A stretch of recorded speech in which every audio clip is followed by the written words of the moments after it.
사도 바울의 복음, 변하지 않아야 할 우리의 복음. 그리스도 복음을 이야기한다는 것이 어려운 것은 사도 바울도 마찬가지였을 것입니다. 바울이 에베소에 도착했을 때 그곳에는 아르테미스 신전이 거대한 골리앗처럼 서 있었습니다. 그러나 바울은 다윗과 같은 용기를 가지고 있었습니다. 결국 아르테미스 신전을 중심으로 하는 기업가들은 몰락했고 에베소의 정치적 상황은 혼란스러웠었습니다. 많은 사람들이 사도 바울을 통하여 회심을 결정했기 때문이었습니다. 이 일로 인하여 사도 바울은 그곳에서 추방을 당하였습니다. 그러나 그곳에 남은 그리스도인들에 의해 에베소는 영적 전쟁의 최전선을 확실하게 구축하는 계기를 마련하고 우상 숭배자들의 위협이자 긴장의 대상이 되었습니다. 복음에는 언제나 용기가 필요합니다. 누군가는 외쳐야 하고 누군가는 부르짖으며 나아가야 한다는 것입니다. 사도 바울은 우리보다 작고 나약한 사람이었습니다. 가진 것도 별로 없는 기초수급자였습니다. 그는 동력자인 브리스길라 부부의 집에서 점원으로 일하며 삶을 이어가야 했고 그 일은 늘 고단한 일이었습니다. 그러나 사도 바울은 이러한 모든 악조건을 핑계로 복음 전파를 게을리하지 않았습니다. 사도 바울의 행적을 추적하며 우리는 언제나 그의 곁에는 그리스도가 있다는 사실을 발견하게 되었습니다. 그에게서 나오는 복음의 생명과 영향력은 언제나 그리스도의 힘이었습니다. 그래서 그는 실제로 스스로에게는 자랑할 것이 없다고 주장하였습니다.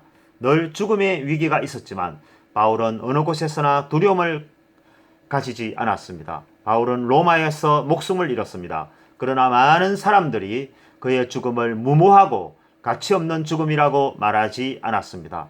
바울의 죽음은 예수 그리스도의 죽음만큼이나 충격이었지만 당시 그가 전한 복음의 불신은 오히려 급속한 속도로 번져가며 세계화의 길에 서게 되었습니다.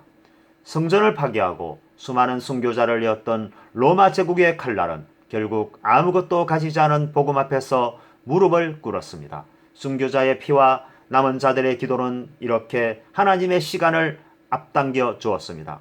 누군가는 죽고 누군가는 로마 국교가 된 역사의 정인으로 남게 되었습니다. 그리고 오늘날 우리들입니다.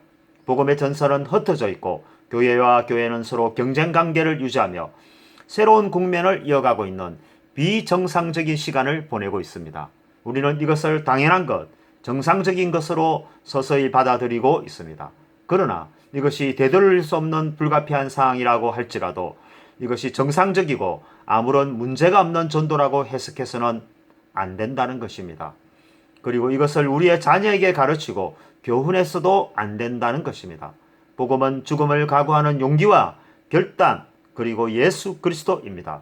오직 예수 그리스도만이 유일한 길이고 진리라는 것, 여전히 변하지 않았다는 것, 앞으로도 변하지 않을 것이라는 것, 누군가는 힘에 부딪혀도 전해야 하는 복음이 바로 예수 그리스도의 복음인 것입니다.